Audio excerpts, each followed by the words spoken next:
नमस्तेऽस्तु महामाये श्रीपीठे सुरपूजिते शङ्खचक्रगदाहस्ते महालक्ष्मी नमोऽस्तु ते।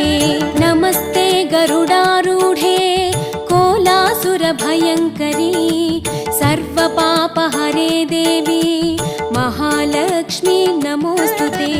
सर्वज्ञे सर्ववरदे सर्वदुष्टभयङ्करी सर्वदुःखहरे देवी महालक्ष्मी नमोऽस्तु ते। सिद्धिबुद्धिप्रदे देवी भुक्तिमुक्तिप्रदायिनी मन्त्रमूर्ते सदा देवी महालक्ष्मी नमोऽस्तु ते।